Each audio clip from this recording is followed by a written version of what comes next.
So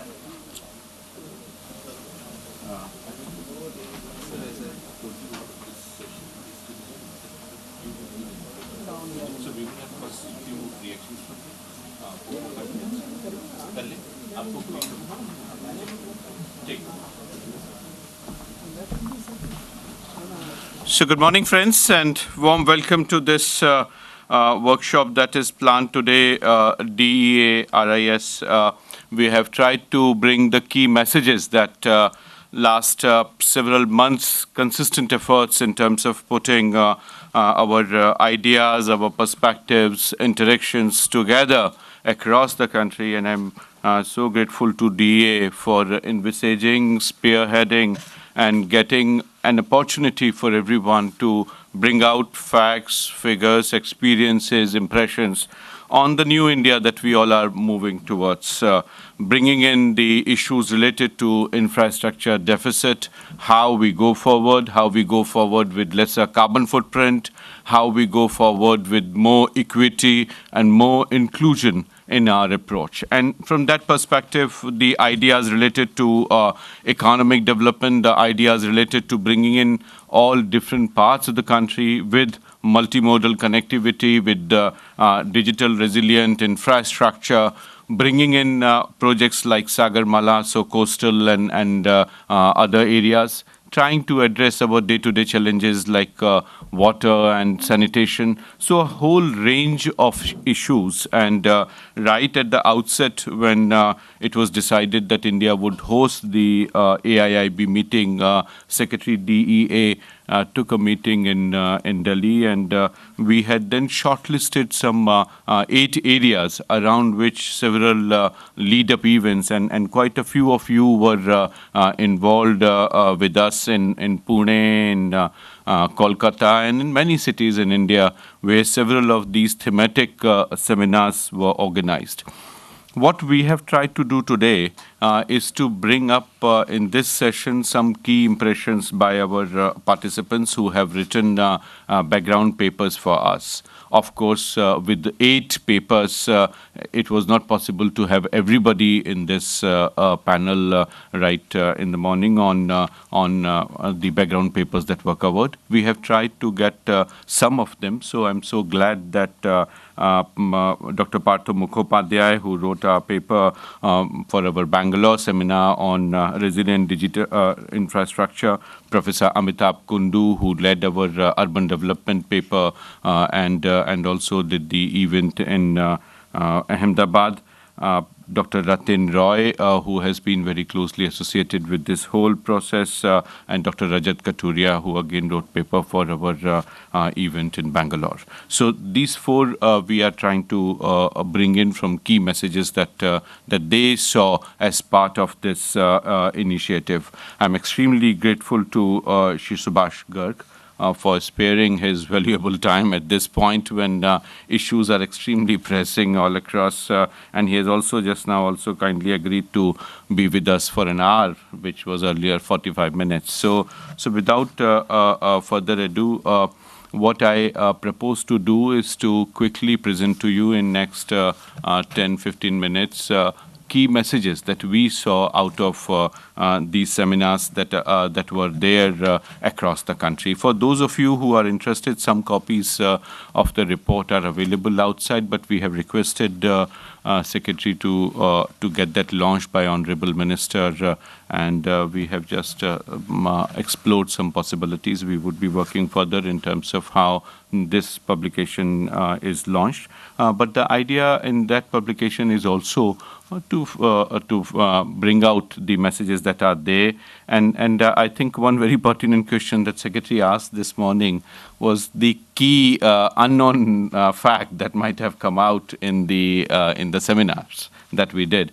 And I think as we would see from the academic perspective, from policymakers' perspective, and of course practitioners who are engaged across these processes, they have tried to bring in the coherence that we see. Earlier, hitherto, we have been seeing that sometimes government policies do not go so well with the academic community or with with others who are engaged in similar programs and analysis. This time across our seminars, a lot of points emerged where we could see a coherence across the programs and their perceptive take by these stakeholders. And that, I think, is a big strength of this inclusive development strategy.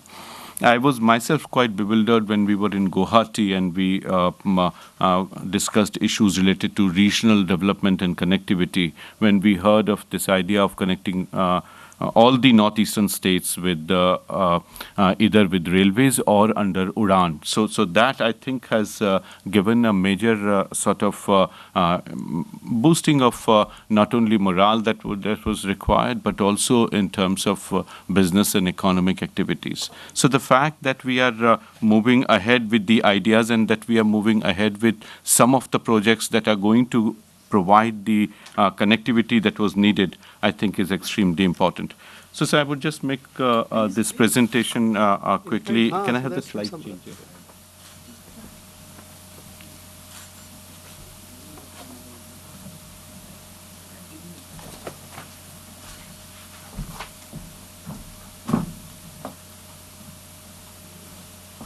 So can we have the PowerPoint now? Yep. So, now, what we have tried to do here is in terms of what exactly was the rationale and how we move forward across sectors in terms of identifying suitable models for financing and trying to bring in, as I said, ownership and implementation. And in that process, the whole effort was to go through some 8 sectors. And the time for us for lead-up events was between March and June. So this exercise had to be very quickly undertaken, and I'm so grateful to my team which worked overtime in terms of getting key issues sort of imbibed in the process. And in the effort, we also got a lot of support from DEA, and I'm particularly thankful to Mr. Pratap for bringing in the heft that was required in terms of the moving forward. So broadly, 5 areas that are there, and thanks to Professor Kundu, right on day one, we could evolve a very robust framework in terms of looking at all the different dimensions, because there were sort of conflicting perspectives in terms of how we look at each sector. But what we eventually ended up with was this 5-point structure that we applied to all the 8 sectors that we took up for our lead-up events. So in all the lead-up events, and in some of my slides you would see, but in the publications and the background papers that were written out, first is, of course, the trend and patterns of existing investments. What kind of emerging financing requirements that are there, issues related to technology gaps that we are seeing, so challenges related to that, and then what kind of legal and institutional architecture we require in those specific sectors. So for instance, if we are talking about mass rapid transport system, what is it that we need in legal and institutional terms? What is it that different metro rail projects have explored for financing? And then, of course, what are the regulatory related issues? And in many other platforms, as you would see, we are already discussing arbitrage and related issues, the institutional architecture that we require in terms of going forward.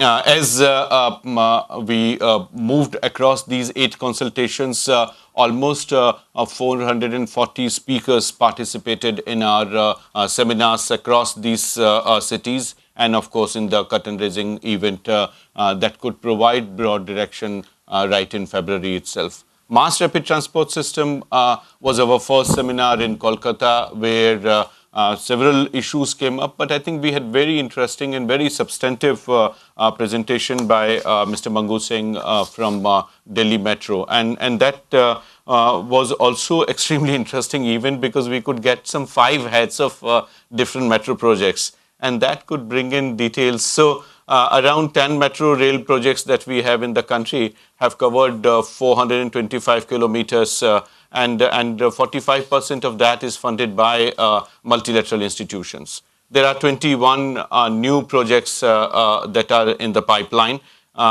which may require an additional investment of something like $70 billion. DMRC has emerged as a mother metro in the country and has provided the necessary heft that is required for planning by other metro in the country. And not only within country, but it has also earned something like 12,000 crores as part of its consultancies that it is providing to other countries in Dhaka Metro, Jakarta Metro, and last we heard from them was also getting into Kuala Lumpur's metro management. So that I think is adding to new sources of revenue. The issues were also in terms of awareness, and as Secretary asked us what key message, sir, one of them was definitely about awareness. People were not adequately aware of the initiatives that have been taken up by several agencies. I wasn't aware of the Badarpur Faridabad Metro corridor, which is now based on solar panel. It is having its own water harvesting and sewage treatment plant. So that kind of eco-sensitivity across metros is extremely important. Second dimension that usually we, from newspapers, we get pictures of imported wagons that come to us with the metro projects.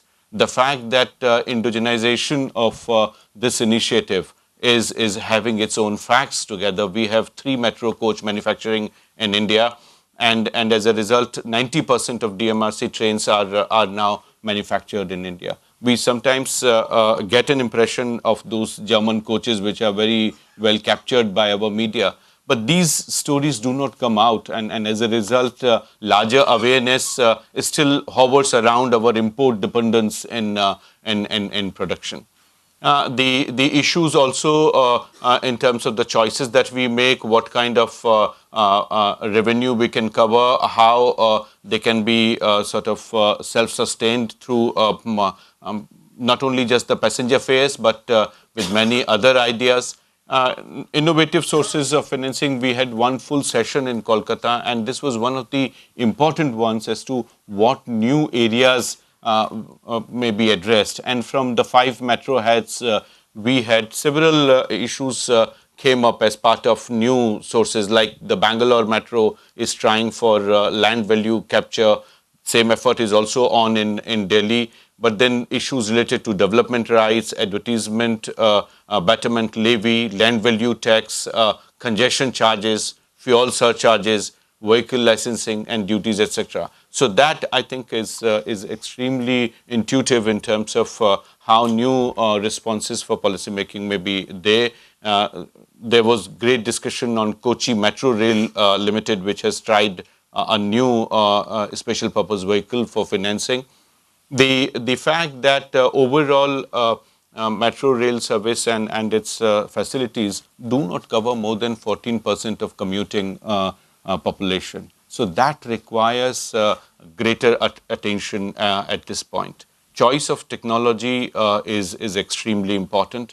It again has to be contextualized in terms of how local conditions are. And as one of the commentator in our seminar observed, comparison of metro rail project with the dedicated corridors, which some cities have tried.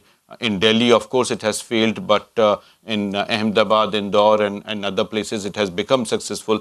That was also sort of compared. Issues were also mentioned in terms of light rail transport system. So mass rapid transport system, when we talk about metro, is not the ultimate answer, which was not something new that we discussed. But these dimensions of that alternative, they were explored, and substantive details came up, which I think went far beyond the background paper that was prepared for the conference. Port and coastal infrastructure was extremely important. The Sagarmala project and its details, the fact that it is not just about port and development of areas around that, but also connecting it with our efforts for industrialization. So how hinterland connectivity with ports, bringing in the necessary production architecture is important, the production networks that are important. Integrated development coast areas, the coastal employment zones, they were discussed. Again, some of the key issues that I have found extremely interesting, which I have tried to capture in this slide, is in terms of how vessel-related charges, cargo-related charges, how they are structured. And if you would see the report, some details we have worked out on them. The Ro-Ro service, the tax reforms that are needed, the bunker fuel, the cabotage that is required to be addressed, the relaxation. And as you might have seen, Cabinet has already moved ahead. Last month, some relaxation has been given. In our seminar, this issue had come up, and you would be glad to know that PMO now has also constituted a special committee headed by Mr. Watal on blue economy. So that dimension now is also coming up. On urban development, there's not much that I thought I should capture in this presentation, because I know Dr. Mathur and Professor Kundu, both of them were very closely involved, so they would be here, they would be talking more about it. I have just tried to put some numbers together that came out in the seminar, and could get the ideas in terms of how the whole mission of urbanization is being addressed, what kind of budgetary allocations we are making, what kind of initiatives a government has already launched, and how the city's coverage is. If you see some policy relevant issues that I found, and if you recall, last G20 had given a call for local municipal development bonds. Secretary DA himself has already at a couple of seminars observed in terms of how local financing can be addressed. And so this came up as one of the important issues in Ahmedabad on how we provide sustenance to these budgetary efforts in terms of the bonds that they are using. Again, one angle that we could keep across these was on technology and on indigenization of our production architecture. Somehow, in several of these projects, our import dependence, as I said, either we had a perception that it's very high or is generally high. So that also we try to bring in as part of our analysis of our reference point. The fact that multilateral financial institutions have to play an extremely important role in terms of how we go forward. Several different dimensions came up through sovereign-backed loans, some of the ideas related to non-sovereign-backed financing, equity investment guarantees, and of course, as part of joint or co-financing with other multilateral financial institutions. So all this series was largely about the AIIB board meeting that India is hosting, but DA was very clear right from the beginning that this is of course about AIIB, but not just about AIIB. It is very much about how we go for blending and how we bring in awareness about AIIB across state governments and their agencies. But we also bring in this idea of blending with others that is available. The Gujarat model was discussed in terms of how infrastructure planning and effective land pooling has also helped in terms of moving ahead. ADB was also a very active participant across this series. In several places, ADB's representatives made extremely interesting sharing of facts and developments under SESEC and many other projects that they have already launched. Futuristic, resilient and digital infrastructure. This was one of our most successful seminars in Bangalore. Both the paper writers are here on this dais. I don't have to say much again, but only a point that I would definitely like to mention is in terms of the idea of digital economy that is trying to be converged with our efforts for infrastructure development in the urban areas. And that I think is extremely important. Here again, technology of course is the crux. To what extent we are paying more than what is required in terms of accessing those technologies, in terms of introduction of 5G and airways that are required in terms of avoiding the congestions and data related issues. I'm sure Rajat and Partho would cover the details. The issues, of course, in the policy making were, again, we looked at the access and equity related issues about digital infrastructure. It should not be foreclosing options for those who do not have or had access to some of these choices. Financing was again one of the areas, and an interesting background paper written by Partho and Rajat could capture what kind of financing options we can consider. I would request them to elaborate on that dimension as well. Then physical and social infrastructure for regional development, which was more about regional connectivity. And this is extremely important in case of, as the last point here mentions about the Northeast and trying to connect it with our Act East policy. So how we open up the doors for Northeastern states for rest of Asia, and of course bringing back here in several different ways. So the projects that India is implementing in Myanmar, in Bhutan, in Nepal, but also trying to connect them with our projects here. Several of these projects are pretty well known. Policy issues, I think, were important, and as I said, blending emerged as an important tool where initiatives of ADB like CESEC and Eastern Economic Corridors would have to be combined with the local growth poles. So what we have identified is that some growth poles would be identified in the northeastern states so that we have enough employment generative capacity and leveraging the strength of the infrastructure development that is required. Arunachal Pradesh and Sikkim, which are not getting enough attention of the donors at this point, particularly the MDBs, I think is extremely important. Clean and renewable energy was our seminar in Bhopal. This, as you can imagine, had a huge focus on solar energy.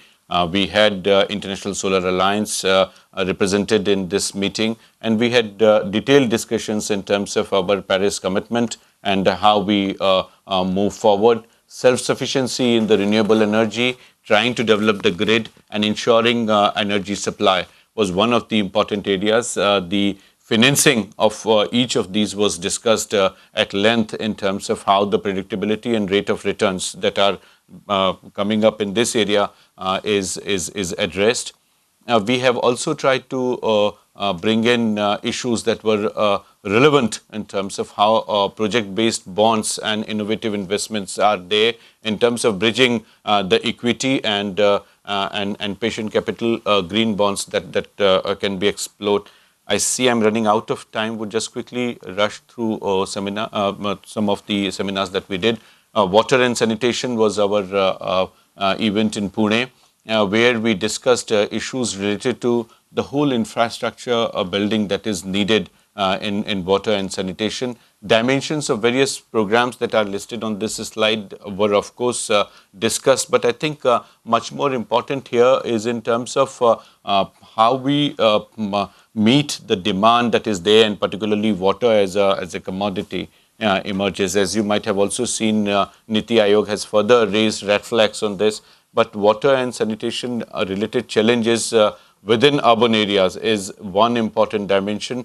Some issues that came up in terms of combining the demand with the nature of urbanization, we are going ahead with looking into the rural area requirements, so irrigation, micro irrigation, drip irrigation, etc. Several sort of choices came up, and looking at geographic zone as one composite unit rather than rural and urban, and that division is creating several imbalances, was one important dimension that emerged in this seminar, and that I think requires a course correction in a major way, sir, in our policy approach. So that imbalance in rural-urban, particularly related to some of these scarce commodities, was discussed. And there again, what kind of PPP models we go for, and Nagpur's experience was placed there at length in terms of how they are moving forward, and that was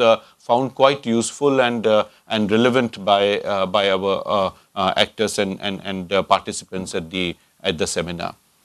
Private sector resource mobilization was the last seminar which we did here in Mumbai itself, just on 10th and 11th of this month. Ratin was very closely involved. So Ratin, you please bring in the messages that were key from there. I must stop now. I have already crossed my time limit. this was largely in terms of bringing in innovative approaches and also trying to bring key dimensions of what kind of accountability we need, what kind of mechanisms we need. Some of the OECD-related publications have got an additional insight on how other countries are raising. But then dimension was definitely in terms of long-term sustenance of the resources that are being raised. I must stop here. Thank you. And with that, I would invite Dr. Partho Mukhopadhyay, Senior Fellow CPR, for his remarks. How much time do we have, Sachin? 5 minutes each? I think 5 to 7 minutes. 5 to 7. Just highlight the key big messages which you have. Thank you, Sachin. I'm mic'd up, so I don't really need to move. Thank you so much for this. I only got to see a slice of what was a very extensive structure. Let me highlight 3 things from the kind of stuff that we put together in response to what Sachin put out. The first issue that I'd like to highlight is go back to this whole focus on infrastructure, which sort of began in the late 1990s with the Prime Minister's Task Force on Infrastructure and our National Highway Development Program to some extent at that point in time. The core differentiation between issues which succeeded and those which did not do as well has got to do with 2 kinds of interventions. One, the idea that you need to work with a systemic approach, a programmatic approach, rather than a project-based approach. And the second is the availability of financing for that particular program. And I think the initial NHDP was a very good example because what it did was first define a particular project, which is the Golden Quadrilateral and the east-west, north-south, east-west corridors, as one composite program. The program was actually cleared by Cabinet as a composite program without having individual projects being taken up for clearances over time. Funding for this was secured partly through the pooling system, but also partly through the fuel cess, which was an innovative step at that point in time. Today, we pay about 8 rupees per litre. In those days, asking for a rupee a litre was a big thing. And one of the more interesting compromises in politics that happened at that point in time was the fact that since the rural areas were going to be charged on diesel, and they had a genuine concern that they're not using this for transport as much, but they were using a lot of diesel for their pumping sets, which they were to pay on. You built in the Pradhan Mantri Gram Sadak Yojana, which today has about 600,000 kilometers of rural roads, and I think has made an enormous difference in exactly the kind of issue that Sachin brought out towards the end of blending the difference between rural and urban, and bringing in a pattern of urbanization and change that's quite different from what you see in many other places. So that's one part of the story that you sort of move forward. You built in a structure, you built in funding, you built in an approval mechanism that was high level and pushed that stuff forward. You could have asked, why did similar things not? One of the core issues that I think we need to learn is why such kinds of institutional innovations and structures get limited to specific sectors and don't translate, for example, to other sectors. And that's something that I think we need to think through. The lesson, however, of systemic thinking has been taken up by a number of states who have, especially in the road sector, I think this whole approach of a systemic approach has been much more prevalent and also supported by the MDVs to a large extent.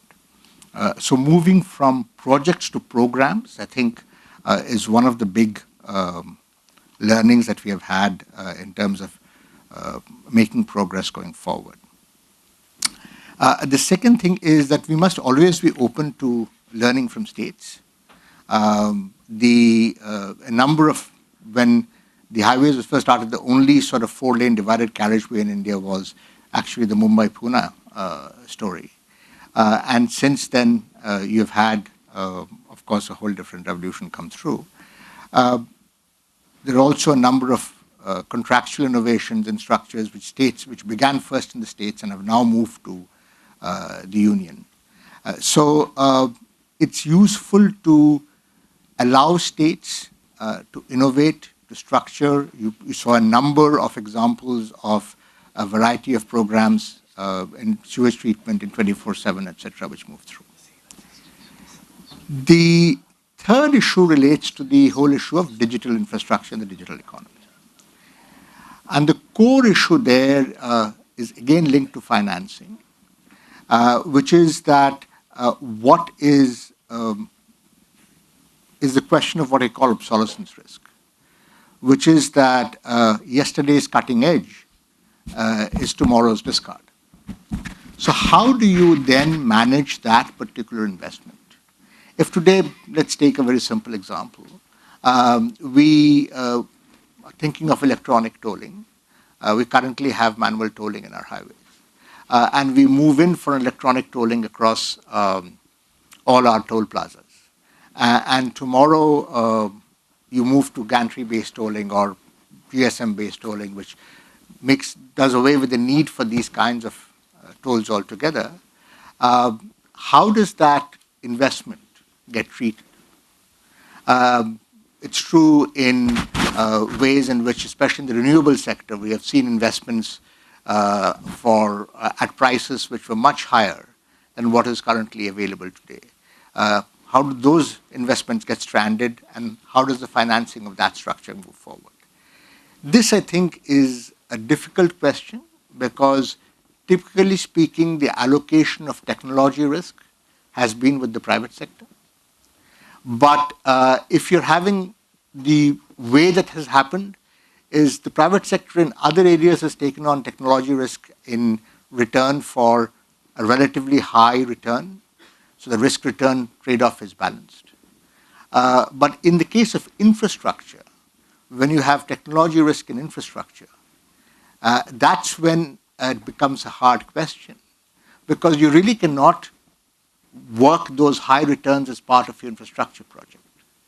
So how do you handle technology risk, and how should it be allocated? Should it continue to be allocated in the manner in which technology risk has been allocated in non-infrastructure areas, or should it be handled differently? And that, I think, is one of the governance challenges that we'll have to think through as we go forward, especially with the new kinds of infrastructure projects coming in. I think we'll stop there for now, take on discussions. Thank you. Thanks a lot, Partho. I would now request Professor Amitabh Kundu.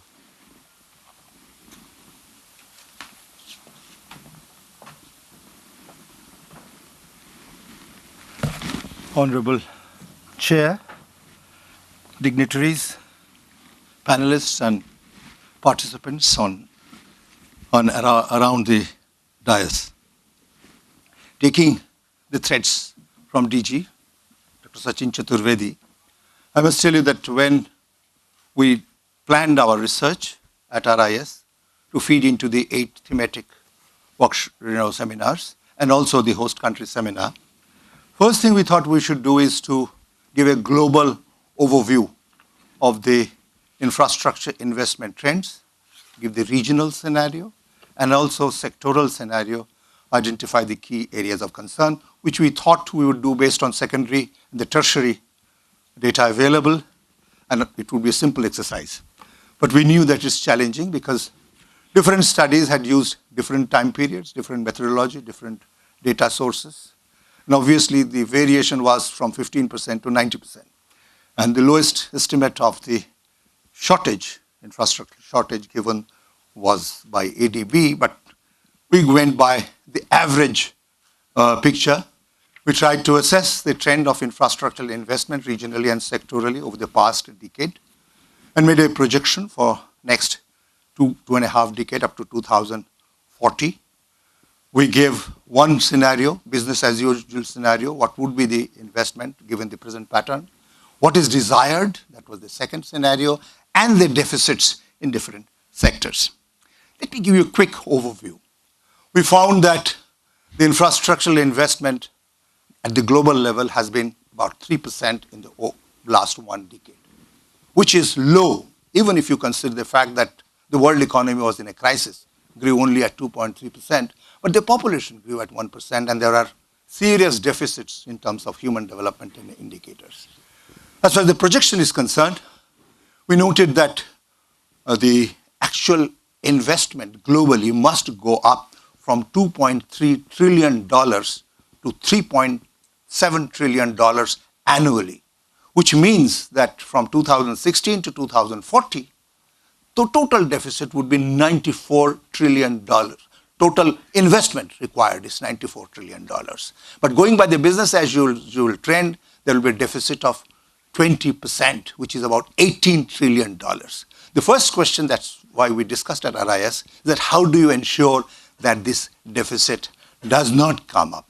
If you look at the regional scenario, you do find that the shortage for Asia is higher than that, particularly when you take the SDG parameters like drinking water and sanitation into consideration and other unfulfilled SDGs. African deficits even higher, even in terms of simple economic growth indicators. As far as the sectoral picture is concerned, I think it has been mentioned in the overview, and also Partho referred to it. 30 to 35% of the past investment went into electricity power sector. 25 to 28% went into road, and about 8 or 10% to the railways. The projection is more or less similar. Energy will shift to renewable energy, and road transport investment, considering the regional development dimension and equity dimension at the global level, it has to go up to 30-35%. The key concern, therefore, is that these sectors, and particularly Asian and African developing countries where the deficits are even larger than the global level. At the global level, the infrastructural investment required as a percentage of global GDP is 3.5%. Required. And actual trend is 3%. So deficit seems to be 0.5% only. But at the regional level, at the country level, deficits are much higher. The point is, given the fact that some of the infrastructural sectors have high risk, they promise a lower rate of return, they have longer gestation period, and the pricing becomes difficult because many of the infrastructure benefit the community, and you can't identify the beneficiaries who should be charged. With these difficulties, the key concern, therefore, which we structured in the 8 thematic conferences, that what are the factors which will constrain the flow of investment, and how do you really deal with them? I must tell you that civil society organizations, not only in India but globally, has raised this concern that whether the investment would go to the right regions and right priorities. It is noted that when a new investment bank comes up, if it is led by one of the countries in the south, we hope that there will be greater sensitivity to the regional requirements, to the regional perspectives. So in a way, it's a matter of satisfaction and excitement.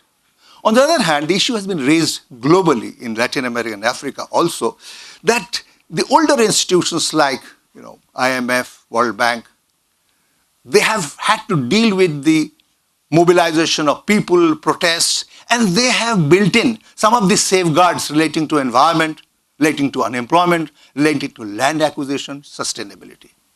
The question, therefore, that has been raised, as I said, by the civil society, whether the new institutions would have automatically those safeguards built because they don't have the experience of the other older institutions, particularly when these new institutions like the BRICS banks and AIIB, getting into co-financing, would they try to economize their administrative cost by not considering these sustainability safeguard? This is one question which we try to flag in all the thematic workshops.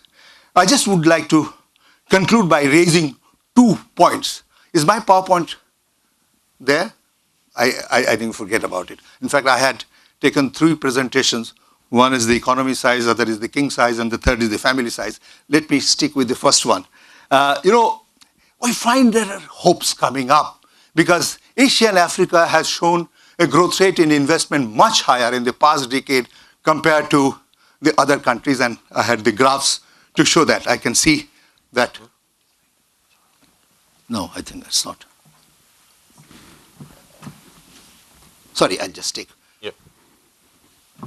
This really shows how the curve is for Africa. It's gone up significantly. The second one is for Asia. They have shown much higher rate of infrastructural investment than the rest. I just skip this. This again shows the percentage of GDP invested in infrastructure is much higher in Africa and Asia in the last 1 decade and promises to be higher even earlier. This is an interesting picture which shows Asia's position, which claimed about 58% of the global GDP.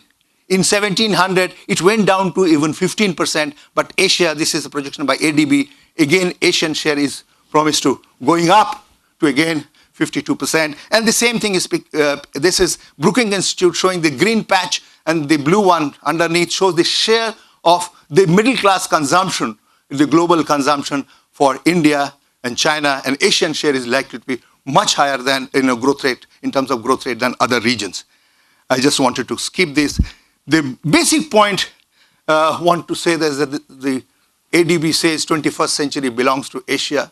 Africa Institute says that Africa is also coming up, but that depends critically on the infrastructural investment, and not just the quantum of infrastructural investment, but the quality of infrastructural investment, because pollution emissions are not linked with the total investment, but it's also linked with the quality of investment. I just want to conclude by raising 2 more issues which came up in different sessions. One is the thesis of premature deindustrialization. Danny Roderick of Harvard University says that globally, the percentage share of industries is going down from 34% to 28%. This is the global scenario. Nothing to worry, because if the manufacturing sector, the global level is going down, other sectors can compensate. But look at the picture of the middle-income countries. You do find middle-income countries are struggling to get out of this crisis of premature deindustrialization. Percentage share is going down for low and middle-income countries. This is the share for China. You do find from 2005 onwards, they're also having difficulties. And this is the Indian situation. Again, we know our economic survey did talk about infrastructural investment not coming up in the way that it should be. So this is one major area of concern, whether investment in the infrastructure, which will back up the industries, will come up in a proper manner. The final point is about sustainability. I give you a figure of $18 trillion at the global level, but the Indian share will be much larger than its population share. But that is a conservative estimate. If you immediately add up water supply and sanitation, it is going to be $21 trillion. And if you take all the SDGs together, we estimated in RIS, it would be something like $74 trillion. So sustainability is a key issue. Please do not think that the overall pollution and climate change threats comes from the total investment in infrastructure, but the quality of infrastructure. If the sustainability is to be ensured, you don't do that by cutting down the infrastructural investment, but by ensuring that the right quality of infrastructural development takes place in the right regions, in the right sectors. That's the kind of a message which comes out from the research. Thank you very much. Thank you. Thanks, Professor Kundu. I would now request Dr. Ratin Roy, Director and IPFP. Do you need PowerPoint? No. Thank you, Sachin, and it's always my pleasure. I make it a point when I'm in Bombay to welcome you to my home city, although I don't live here anymore. It's always a pleasure to come here in the monsoon. It's rarely noticed beautiful time in the city. I'd like to sort of start by taking up something that is the overall theme that has been impacting discussions on the AIIB from the point of view of financing. And that takes off very neatly from what you said. Of course, it impacts India. Yes, $72 trillion, it doesn't matter. $60 to $80 trillion is what it would take to achieve the SDGs, thinking like a central planner. But the global annual savings flow is 20 trillion. So if you look at that from a 20-year perspective, there is more than enough money to finance the SDGs. The trouble is, it's not going where it ought to. So in that context, things like the AIIB and the BRICS Bank, whether successful or not, I remember this, I was part of the early discussions, were actually meant to highlight and address this allocation failure which the Bretton Woods institutions have unfortunately been either unable or unwilling to address. So that's the, I think, overall context within which these multilaterals are important. Now, whether they will do it or they will become a sort of poor person's ADB or World Bank, history will tell. So I think it's our responsibility as India to make sure, because we've been very active on this front for at least 15, 20 years, pointing out it's an allocation problem, not a resource sufficiency problem. And so I'm very happy the meetings are happening here, and I hope we all, as the meetings progress, make this point repeatedly to remind the AIIB of the sort of raison d'etre of their existence. It's not to be an alternative ADB, but to do business differently. Okay, going very quickly, I'm going to confine myself to the financing aspects of the seminars and then make one headline point about infra and stop.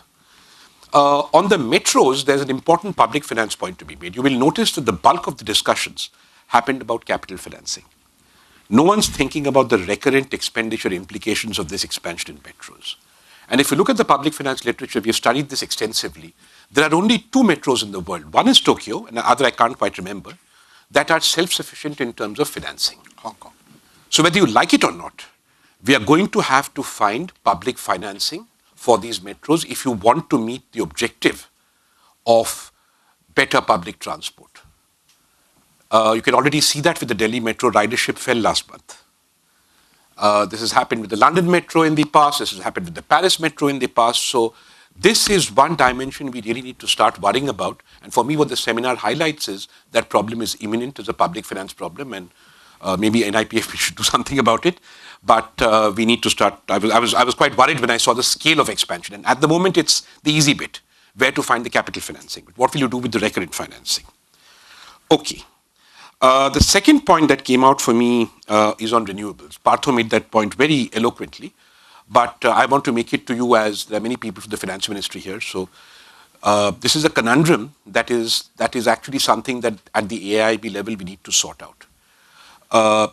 We are told as a matter of fact, not conjecture, that the price of solar panels is going to fall by approximately 15 to 18% over each 3-year cycle until, and this I was told by the foremost experts at Columbia, I was so worried I went to look them up, that the marginal cost of electricity will fall to 0 in 10 years. If that is a fact, and this is a fact the Ministry of Environment in India, for instance, keeps on pointing out, I would never advise Secretary Garg to invest a penny or to sanction the investment of a penny in infrastructure or solar panels today, because he will go to jail. Under any audit rule, if you willfully know that the price of X is going to fall by 20% tomorrow, how can anybody, any decision maker in all conscience, sanction investment today? This is a major public policy conundrum. I've been pointing it out, and I'm predicting to you that we will have a massive slowdown in solar unless the terms and conditions on which we calculate the public benefits from solar investment today, given that prices are falling tomorrow, are incorporated, as Partho rightly pointed out, by the private sector when they price what they sell to you. And the key to that lies in the pricing of the intellectual property underlying solar panels. We are not manufacturers of solar panels. There are 5 developed countries and 1 emerging economy, the largest shareholder of this bank, that manufacture them. Leaving the largest shareholder out, 15 to 18% of the capital costs of these panels are first charge intellectual property. Surely there is a public good case to reverse that. Surely that is somewhere where multilateral and public global money should go so that this conundrum is solved. So I think that was the big takeaway for me from the renewables. I'm glad, Partho, you brought it up. I would respectfully disagree that Uday is the way to go forward. I do not think that Uday, from a public finance perspective, whatever its other merits, is either sustainable or is doing much good to state finances. There's enough evidence of that. We had brought it out in the FRBM committee report, of which I was a member, and we have written several articles on it, but it may be useful to discuss this with people who do believe, from a public finance perspective, that Uday is good for state budgets. So that finding I would sort of take with under advisement. Okay. On infrastructure finance, There is an interesting overall conundrum with which I'll conclude, which is the sort of big picture conundrum for India. We are told constantly, and I believe so, that we are about to experience or we are experiencing a demographic dividend.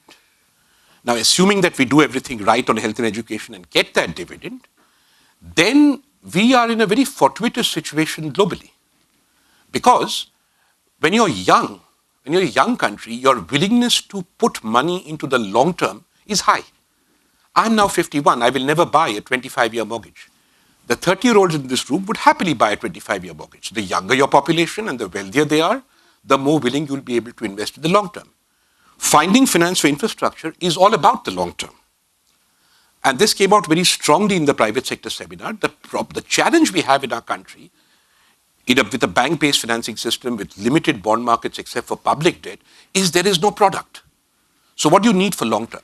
You need to have long-term product that is not retail in nature, that is essentially wholesale in nature, which can sort of agglomerate savings that relatively younger people who are willing to invest long-term have. Think of mortgages.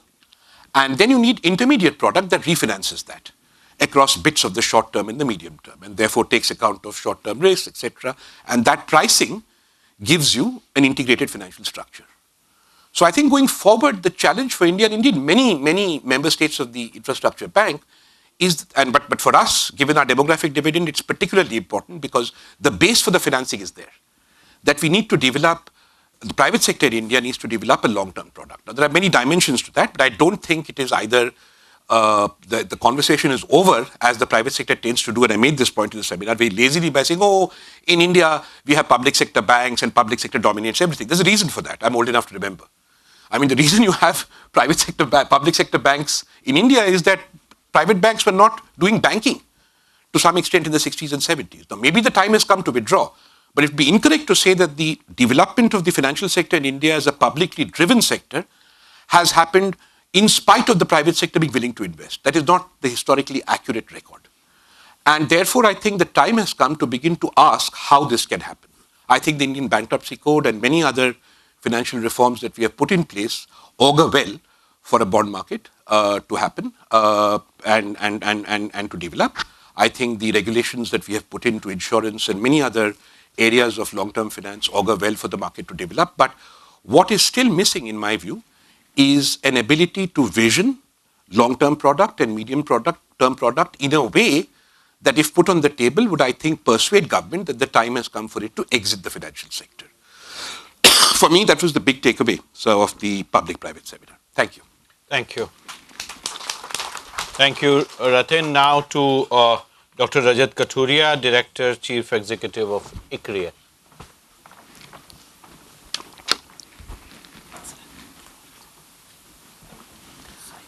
Thank you, Sachin, Secretary Garg, dignitaries, all my friends on the dais.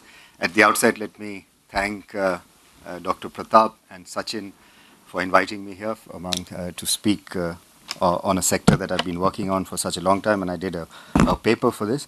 I'll make, as the other speakers have made several points, taking cue from Sachin, I'm going to make 3 broad points, anchored around, of course, the digital economy.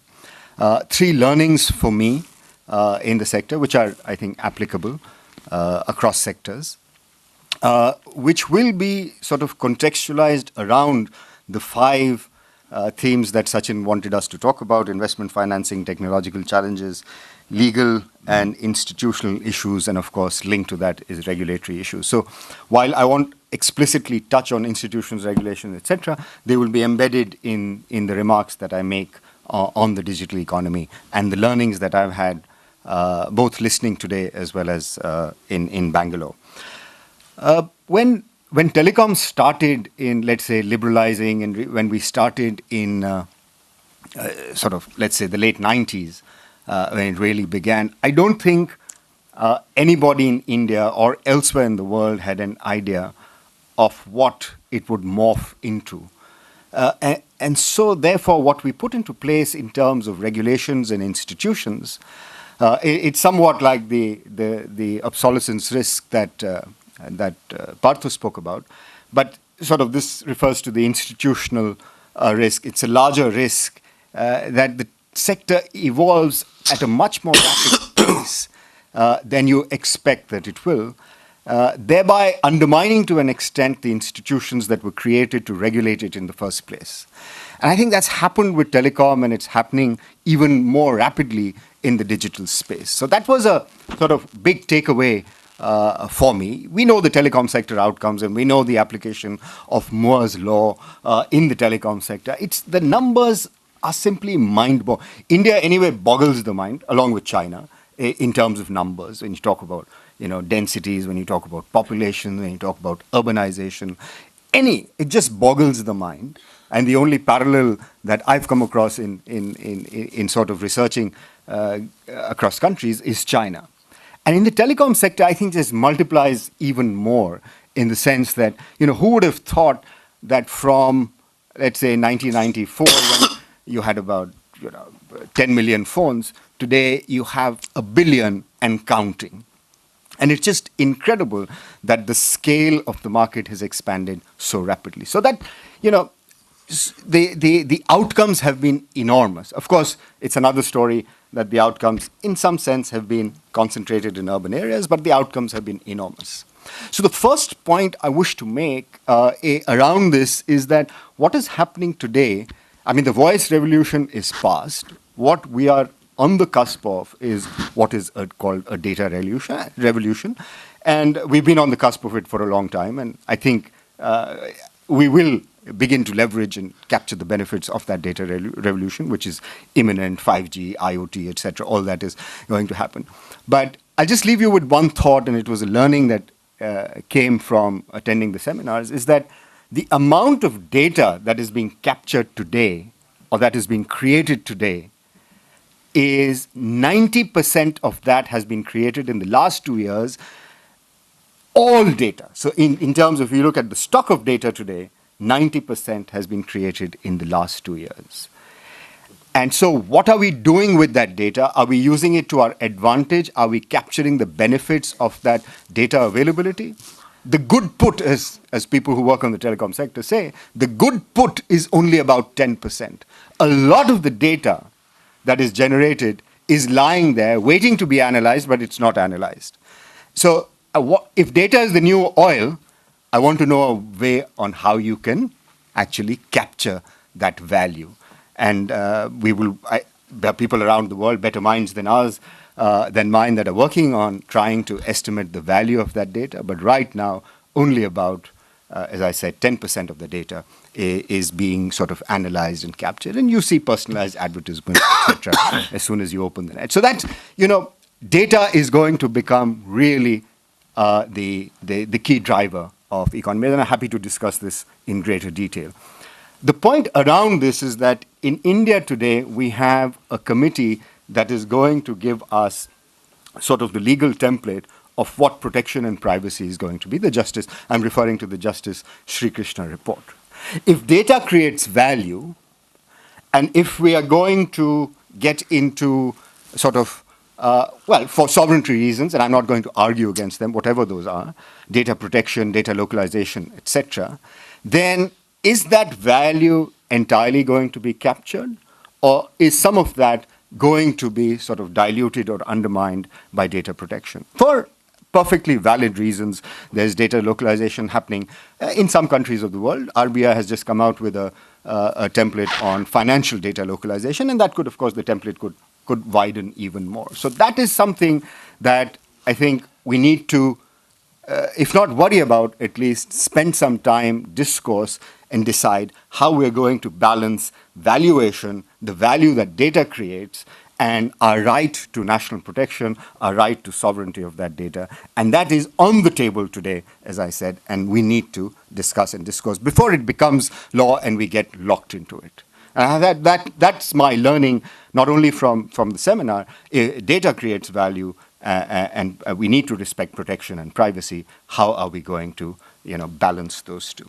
The second point I wish to make is about the financing and obsolescence in the telecom sector. And I think, fortunately, happily, the telecom sector and the larger sort of ambit that we see today, because a lot of digitization has now pervaded almost all sectors. FDI has been willing to come in. India has been doing well in the sectors that use digital technologies. Private money has been willing to come in and invest. We have lots of foreign direct investment. So I think financing, in some sense, hasn't been too much of a concern. Much more of a concern has been, I think, the regulatory mechanisms, the coordination between institutions, and the risk, the regulatory risk rather than the technology risk. Because I think the technology risk in telecom has been, in some sense, offset by technology itself. Once you have the fiber in place, and that's a big thing that we need to do, and Sachin referred to it, the BharatNet project, and I'm happy to talk about it later, but that is absolutely essential. That's, we need that as quickly as possible, and the deadline for that now the government has set as 2019 March. But in some sense, once you have the fiber in the ground, technology is such that they say that electronics at the edge of the network can enable you to go to the next level. And, usage of spectrum keeps changing. So there is, of course, you need to upgrade, but that fiber is long-lived, that is under the ground. It's no longer copper, so it's fiber. And in some sense, all you need to do is replace the edge of the network rather than the core of the network. So financing, in some sense, I think, in the telecom sector is happening, will happen. We need to be sort of much more concerned in terms of a hierarchy of concerns about institutional and regulatory risk, because it takes time. The regulators take time to sort of adapt to the dynamic environment that the telecom sector represents. But that's not to say that in fact, when we talk about India's success, regulatory success, the telecom sector often comes out at the top. And I think the telecom sector has done well in terms of adapting to the new environment. But of course, as we always say, it could become more, it could benchmark itself with, I'm talking about the convergence that is happening, which should sort of reflect itself in the regulatory scenario. So convergence in services reflected in a converged regulator. Therefore, there's a better coordination amongst the institutions. And I'm not talking about the Competition Commission. I'm just talking about the telecom sector. The Competition Commission will always remain as a separate entity. The third and last point that I wish to make, again, in terms of the overall digital economy, is that, and it's a broader point about the Indian economy, and I think some of it is already happening. We often sort of deride the Indian economy, the public sector. In some sense, there's a big trust deficit between public and private sector. And there is. There's no gainsaying the fact that there isn't. But India doesn't have a monopoly on this. There is a trust deficit between the public and private sector. And, the economic survey referred to this as corporatized, stigmatized capitalism, the last economic stigmatized capitalism in India. And I think it's a reflection of the fact that there is a trust deficit between the public and private sector. But what is a way to sort of address this trust deficit? I think, to my mind, digital technologies offer a mechanism or offer a means to bridge this divide. And it's important for our own development reasons. It's important to bridge this divide. We can't have a public sector always being very suspicious of the private sector and vice versa. It's not good for the economy. And it reflects and manifests itself in many dimensions. I mean, taxation you can think of as one, but it reflects itself in many other dimensions. And I think digital technologies offer a way of accountability, of transparency, of crowdsourcing and reacting. I think that's a big thing that digital technologies will enable us to do. And just to add to that, if the public sector wishes to sort of break, I mean, what have we been used to in India, and especially people who work in urbanization would sort of understand this and see it through evidence, that we've had a lot of private provisioning of public goods in India. You think of transport, you think of water, you think of electricity. We have our own diesel sets, we have our own water pumps. If we can bury them into the ground, we'll do it without thinking about the costs of it. So there's been a lot of private provisioning of what are traditionally public goods. Now, one way to sort of help bridge the deficit is for the government, using digital technologies, to do public provisioning, not only of public goods, but I think public provisioning to a certain extent of private goods as well, and do them well, so that then that deficit between the government and the private sector can be reduced. And I think the digital technologies offer hope. That is my last point. Thank you very much. Thank you. Thank you. Thanks a lot, Rajat. Now, the moment has come, sir. I hope you might have gathered something new out of the whole exercise. As I mentioned at the outset, we have tried our best. So now we look forward to hearing from you. Thank you. Thank you very much, Sachin ji, Amitabh ji, Partho, Rathin, and Rajat Kathuria ji. It's a pleasure to be here. This is, in fact, culmination of the long series of events which RIS very competently and professionally organized. The occasion was very apt and clear. Asian Infrastructure Investment Bank was organizing their third annual meeting here. This is one bank which is focused on infrastructure. There's no other multilateral bank which advertises infrastructure in their name. So this is the infrastructure, and India perhaps is the country which has the biggest infrastructure deficit to concentrate on. China has done quite a lot, and therefore our own objectives and ambitions on what need to be done on infrastructure, combined with the AIIB's solitary focus on infrastructure, provided this great opportunity for discussing all aspects of infrastructure in India in the context of AIIB. And I must say I had a look at the summary of the 8 events. Probably they covered almost the entire space of infrastructure in all its dimensions: physical, digital, financing, every bit of it. So it has been very useful, very productive, and very helpful exercise. Now, what do we, and I'm trying to give you a little bit of a policy maker's perspective. You heard all the master academicians before me.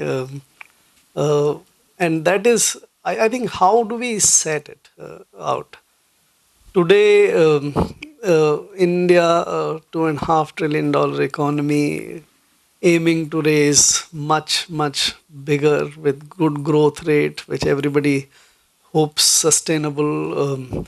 Demographic dividend was spoken about. And therefore, there is a clear sort of acceptance in the policymakers' mind that Indian infrastructure needs to grow up and grow up very, very ambitiously. We need to provide connectivity to every village, cities, big cities, and connectivities which deserve to be of the 21st century. We need to provide housing to everyone so that everybody can live comfortable. That house which is connected digitally provide the best of the services to them.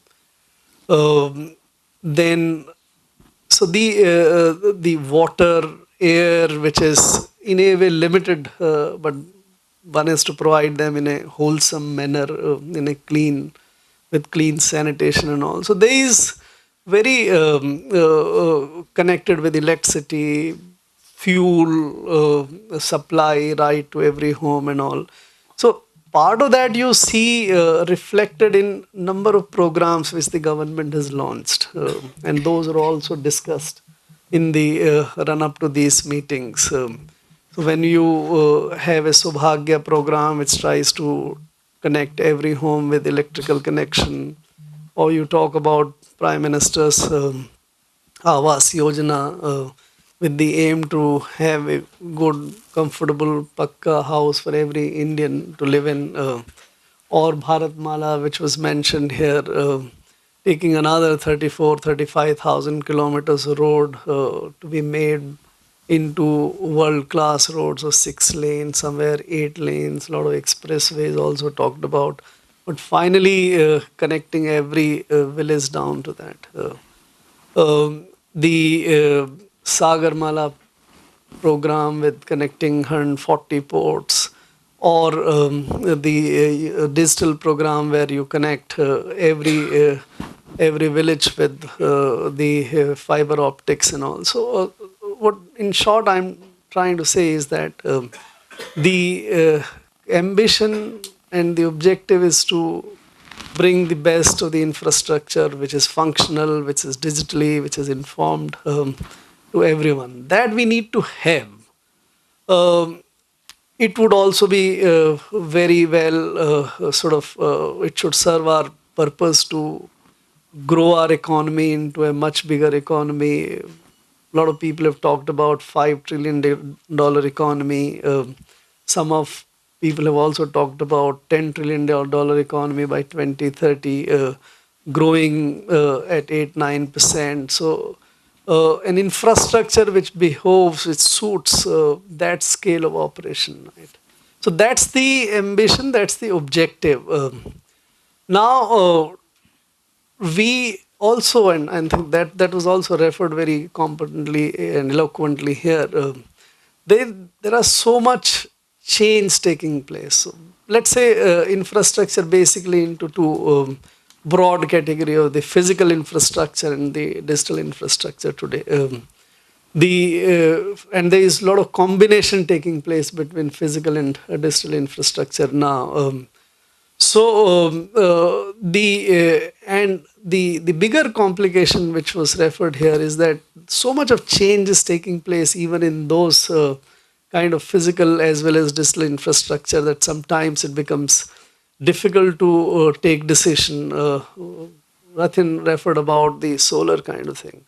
We've seen the prices falling like this from only 6 to 7 years back, about 20 rupees to a unit, to now less than 2.5 rupees, and they're slated to go further. The other dimension of the solar energy, which is the battery, which has not fallen so far, has enormous potential, but still the story is not fully done. The battery costs are expected with innovations to come down by a factor of 5 to 10 times. So these are unknown implications. The technology on digital side, the IoTs of the world, or the big data based kind of applications, the 2G today appears to be a primitive technology. So 4G to 5G and whatnot. So in very short time, the technological obsolescence, and that impacts the infrastructure also enormously. So how do you address the challenge of achieving the ambition with situation in technologies being so fluid? Is a challenge which the policymakers need to address with the practitioner. But there are also fortuitous and good development which we may help us in achieving that objective much better. This was also referred here. See, much of the investment on production of goods and services, especially goods and on the agricultural field, is done in the world. We perhaps have achieved what the total consumption demand requires to be met. So it was referred the industrial goods share is also coming down globally into the share of the GDP. Some people make very bold predictions that agriculture, which is globally down to less than 5% today of the global GDP share, industry having around 25-26% today, may also go down to less than 10% in next 20 to 30 years. It's not inconceivable. So essentially the growth would be in services, and in services, that's where my main point is, that infrastructural services is where the biggest growth comes. So you have a situation where also the other thing which was referred here, the pool of savings globally is much, much bigger today than at any point of time. Different estimates are touted. 75 to 80 trillion dollar is the size of the global economy, but savings pools are referred to be about 50 to 60 trillion dollars.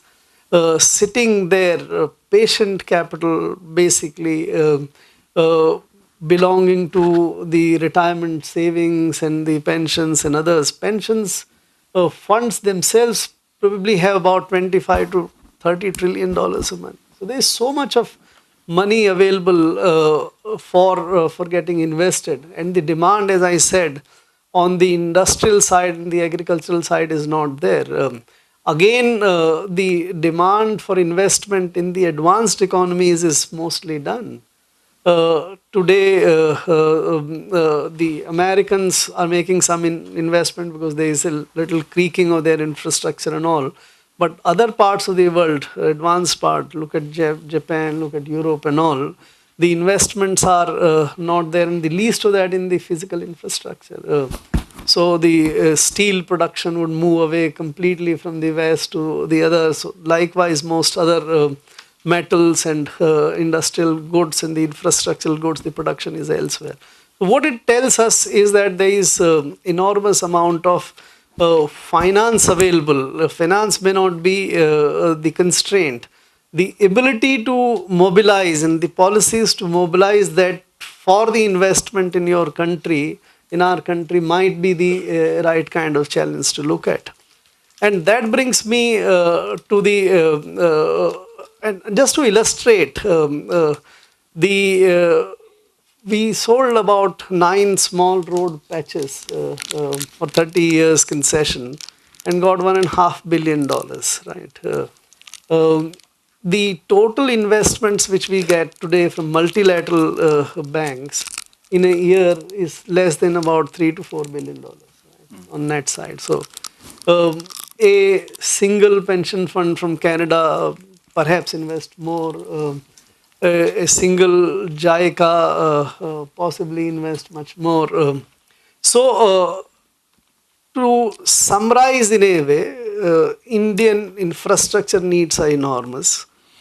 Global, of the global scale, we need to visualize that infrastructure to be of the world class, a $10 trillion economy and much bigger. I think we'll have to raise our ambitions. We have started on high-speed rails, we have started on airports, we have started on much bigger things, and that is something which we'll need to conceptualize for investment. The investment needs are enormous. Global financial pools are available. The technology is challenging, changing. How do you marshal and mobilize that? And that is the challenge, I think, which the policymakers and all of us sitting here need to think through and make it happen. That is what we are looking for in these discussions, and what we have set out also as part of discussions in the ministry and in the government, that is what we need to happen. And I think the government, I think it's very clear, the debate about too much of mistrust between the public and private, I don't think should be carried too far. Government is for both public and private. Government is not for public alone sector. Ultimately, public is the public, not the public sector, right? And that is so. And I would have seen a lot of policy initiatives which have been taken for promoting private investments. We see very clearly that infrastructure going forward, the investment would come largely from in the private sector. The issues which Dr. Rathin Roy also mentioned would also need to be addressed. I think we'll have to take a very pragmatic view that not all infrastructure is fully privately paid for, both in capital as well as in operational expense. All of the infrastructure in the old days was built largely at the public cost, both on capital side as well as on operational side. So there is nothing to prevent the government to take a view that going forward, whatever can be afforded in a reasonable and sustainable manner by the direct users. I think the choice is very simple: who pays, the direct users or the public through the tax system. So ultimately, it's all paid by the public. It's not that. So all those issues are very relevant, and I think a lot of good has come out of these discussions, and we hope this discussions, which has started now, can help us take to the ambition of making enormous investment in India and Indian infrastructure and make India grow to that kind of economy with world-class infrastructure. Thank you very much. Thanks a lot. Thanks, Mr. Secretary, for your kind words and, of course, enlightening us in terms of what possible responses are there for India and, of course, for the government. Friends, it's 11:30 approaching now, and just 2-3 minutes we are short of. Dot in time. Maybe just one or two questions, since I see a lot of young minds here. And of course, Professor Kirit Panik is the youngest mind. So we have a cordless here. So yeah. Just two observations. One point that has been made is that there is technical progress is so rapid, the technical obsolescence makes all kinds of innovations, infrastructure and development obsolete within a short time. At the same time, investment requirement for infrastructure is a long term. Now, how do you reconcile that? I think Rathin said that, put young fellows to invest in long-term bond. But I think in a growing economy, young fellows live for today, and they're much less risk about future. They are very optimistic, and they don't feel like investing in long term. So I think there is a dichotomy here. I think Rajat raised the issue about public-private trust deficit. I thought we saw there's enormous trust between Punjab National Bank and Rajat Modi, Nirav Modi. Yes. Any young? Yes, last. Yes, please. There, at the end, right at the end of the room. Yes, we just.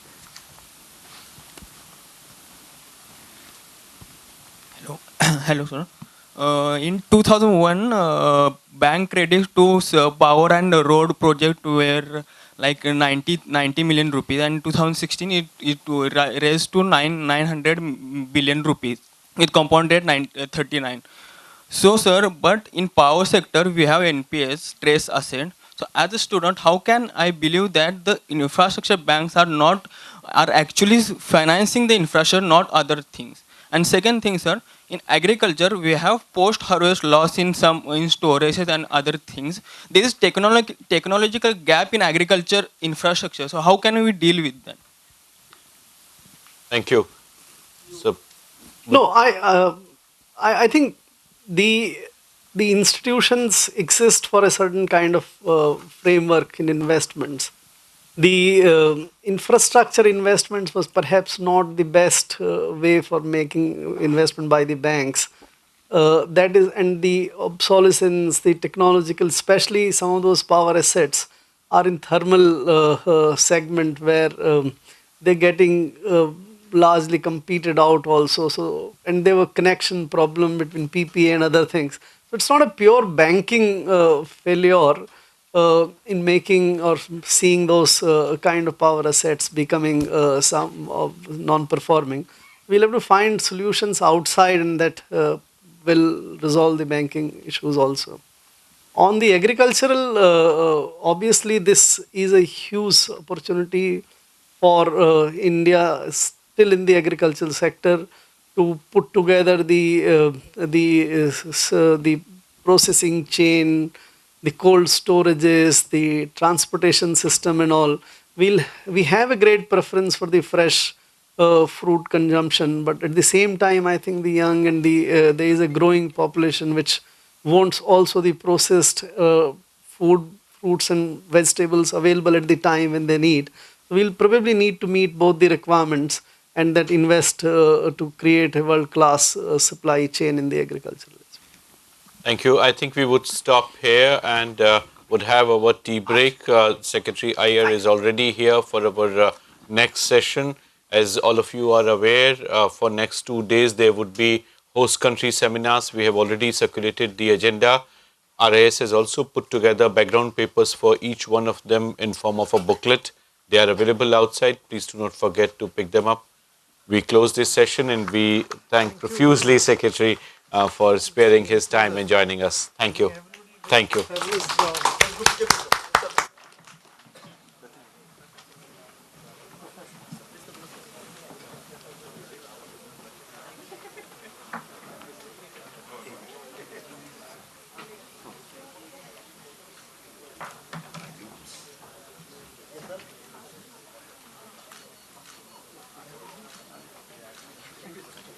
Thanks.